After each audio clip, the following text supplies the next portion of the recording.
Hey everybody, it's Jeremy. Welcome back to Bozmos2, where we are playing Chaco. This is turn 8. Jump into things. Alright, we have received 80 gold from Phasia. This is in payment for the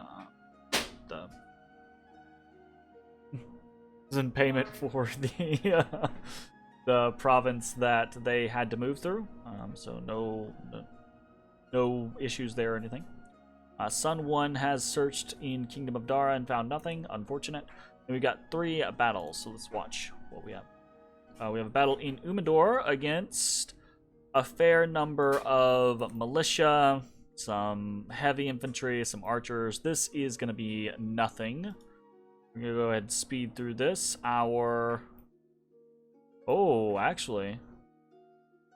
See, that is somewhat concerning. Interestingly, our Mong Katsina was able to basically entangle the vast majority of those. That's always a little bit of a risky scenario. Fortunately, our Mong Katsina is not as strong, I think, as the regular Katsinas have. Well, I guess he has as much defense. Just doesn't. He has a wand, so he doesn't really have that repel option. But I mean, he still has all the other stuff, so I guess that's fair. All right, easy enough. How are some of these peeps doing? Getting close to 2 pips. That's pretty high attack skill. 18 attack skill on these basics. Yeah, getting pretty close to 2 pips. Only 28 here. The one with the limp. Yeah. This one's doing okay. Weakened and mute. Weakened is -4 strength. Still hits decently hard. Alright, cool. That's good stuff. We have a battle in Smacia with our 6 Katsinas. We've got some cav. Blessed up and hit the cav. Almost immediately break the cav. Hit the heavy infantry. Almost immediately break the heavy infantry. Very good. Easy peasy. Then we have a battle in Talito. Up against nothing. This is just going to be more fodder for our Great Bear. Can we hit 100 off this? Probably not.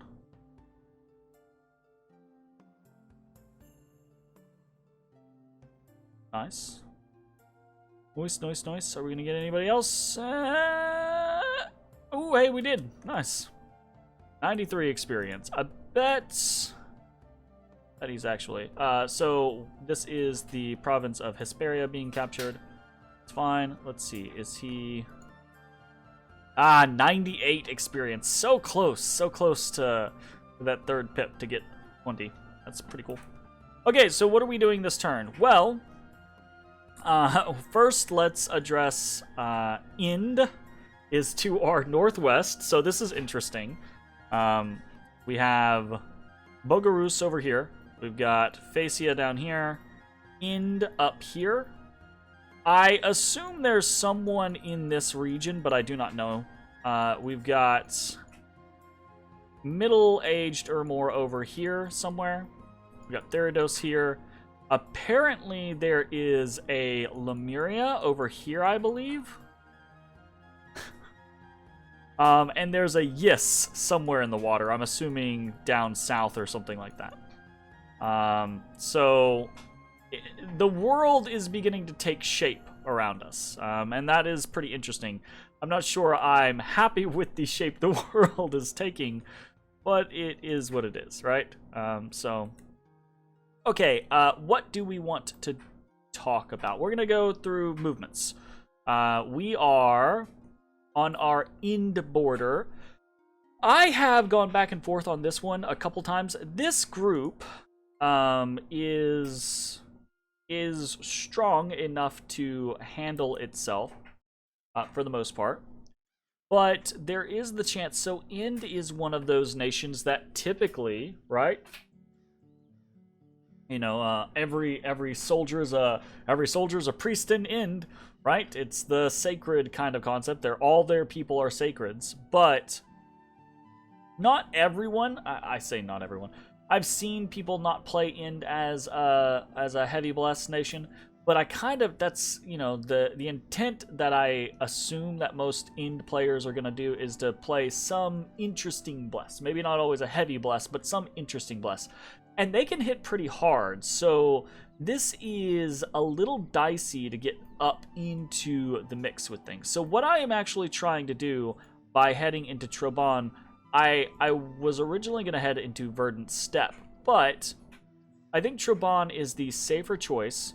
One, I think it allows us to potentially take this scenario and finish hemming in Bogarus, perhaps.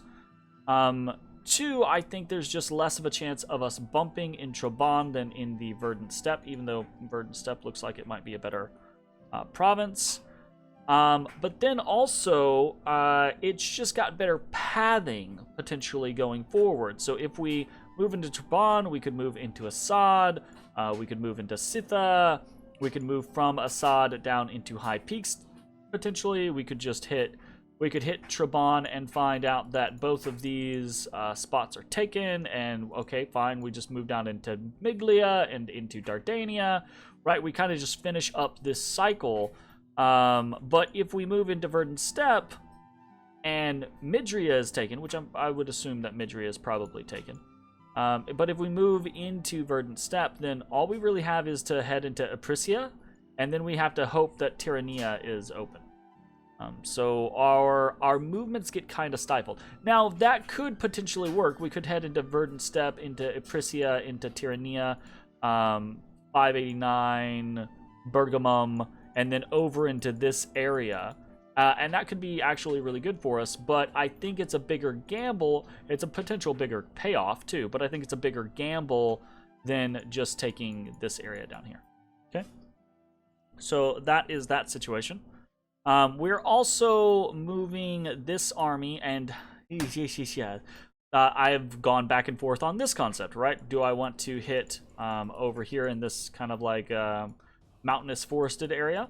Do I want to press forward into this area, kind of try to like lay claim to as much of it as I can to halt Urmor's advance? Or do I want to run down my coastline? And I think the answer is that I'm going to run down my coastline. I'm somewhat hesitant about running down the coastline with there's 50 freaking barbarians here, but I've done barbarians a number of times, and they almost always do pretty decently. So I am hopeful that we're going to be okay. Fingers crossed. The hope would be to hit Black Alps, then Kunaral, then to Northia, then to Zaburia, etc., right? And part of the reason why I would like to go ahead and take my coastline is because Therados is moving westward, and Phasia is actually moving, although I'm not super worried about Phasia because we're in negotiations, right?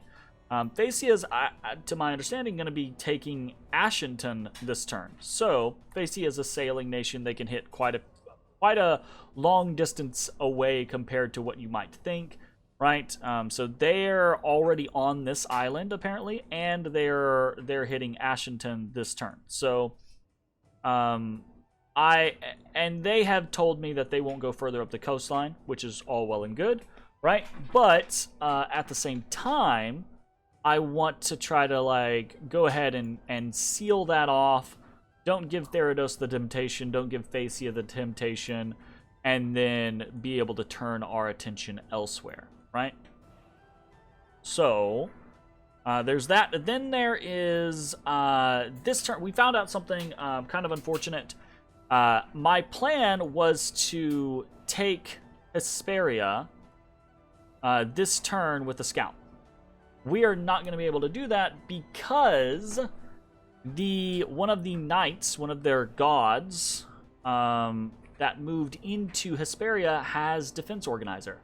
So by moving into Hesperia, they involuntarily put one PD down, which means our scout can't beat that.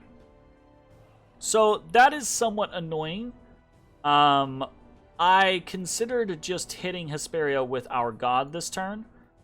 Instead, because, and this is kind of greedy, but Phasia has basically agreed to continue to pay for the province, at least in the short term, to pay me for the province and good relations. So I'm just going to hit good old Woods, and I might hit Assad before then turning towards Hesperia. But more than likely, I'm assuming I'm probably going to hit good old Woods, and then next turn hit Hesperia, and then the turn after that potentially hit Belmar if it is still unclaimed. So that's kind of the go-to scenario there. We've got scouts moving around to a number of different locations. We're moving Scout 7 into Smacia, potentially to just keep an eye on things, but also potentially to actually start laying down a palisade. We are laying down a palisade in Woven Plain. We are continuing to look for Ermor's cap, which I'm assuming is going to be probably 494. The pacing of things, yeah, 494 seems likely. Although that means they have a throne in their cap circle, which is kind of unfortunate. Maybe it's 5. Nah, if it was, nah, I wouldn't assume it's 575 or 475. I'm betting it's 494. And then we're moving scouts to a couple of other different locations. So we're moving scouts down the Scraw Point connection all the way down here to Anremark. Oh no, we're not. I lied. We were gonna do that. I'm moving actually over to High Peaks first with Scout 3. Scout 3 is gonna go up to the connection of Pestina and start looking around up there. And then Scout 6 is gonna come to Scraw Point and then head that direction to Anremark. We are recruiting another scout in Nidian Range. We're recruiting another scout in Zox. We're recruiting another scout in Keben. And we're recruiting another scout in Kingdom of Dara. All so that we can kind of get eyes on the world around us. Scout 2 is hopping up to Ashington. And the hope there is that we're going to be able to very quickly find Ind, which I'm assuming isn't going to be too far up here. I'm actually guessing that it's in 590, but I don't know. We will see. And then we're going to send Scout 1 down into Phasia's territory just to kind of keep an eye on things, see what's up. We have our Dominion has expanded to the point to where we can see into this throne province, and it's a biggie. This is definitely a tier 3 throne. Has an Umuapkalu and an Anunnaki of the Morning Star. Which, those are some pretty badass peeps if you could manage to like get a charm or an enslave off. That would be pretty interesting. But that basically means for me that we're not touching that for a very, very long time. So, yeah.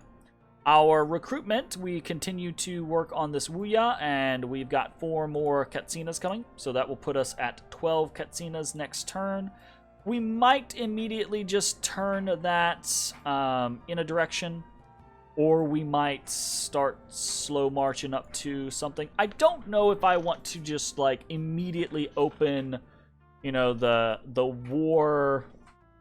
We talked about that concept of like, this turn 8, 9, 10, 11, 12, 13, 14, right? That is definitely possible, is absolutely doable. The only problem is we'd have very little in the way of siege strength. 8 Katsinas here is only 30 siege strength. So if we add another 16, we're sitting at 90 siege strength. This thing has 750 wall integrity. It would take us a very long time.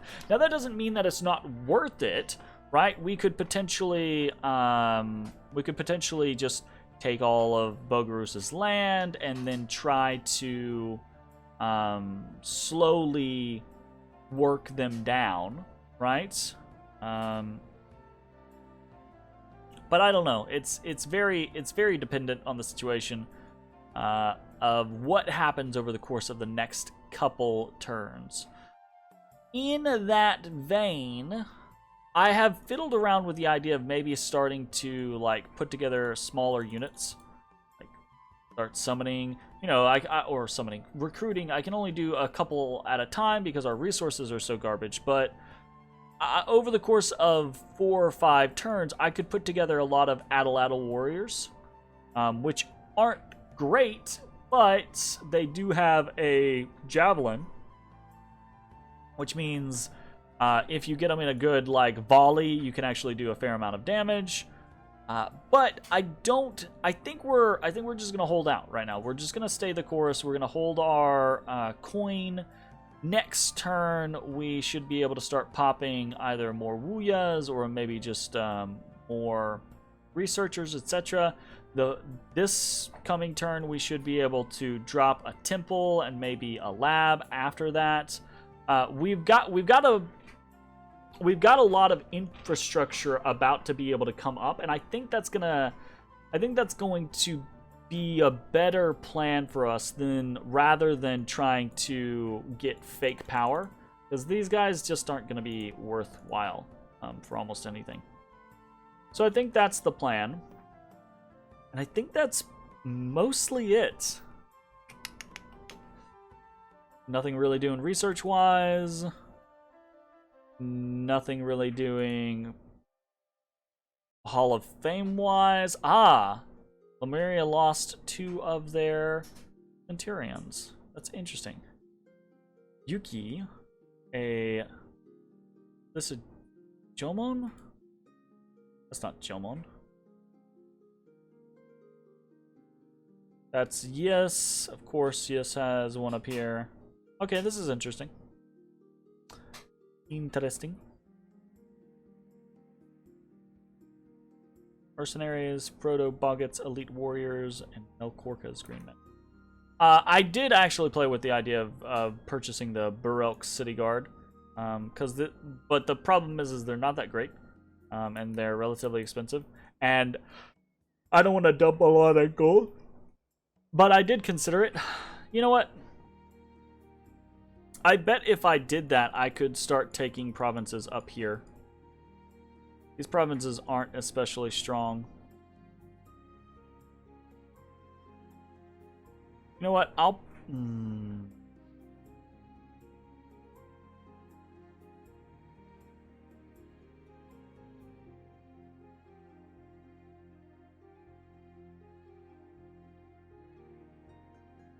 don't think that's worth, honestly. Like, even if we get them...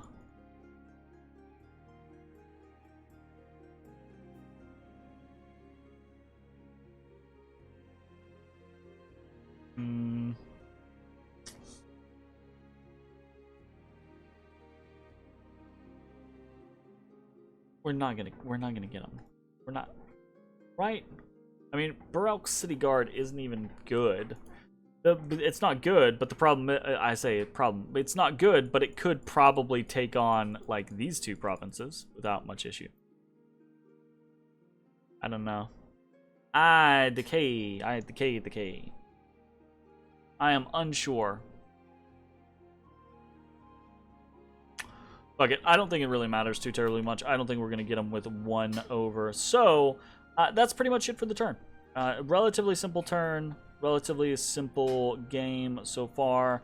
Interesting that we have found end, but otherwise pretty normal so far. That's it. Thanks for watching. I will see you all next time. Bye, everybody.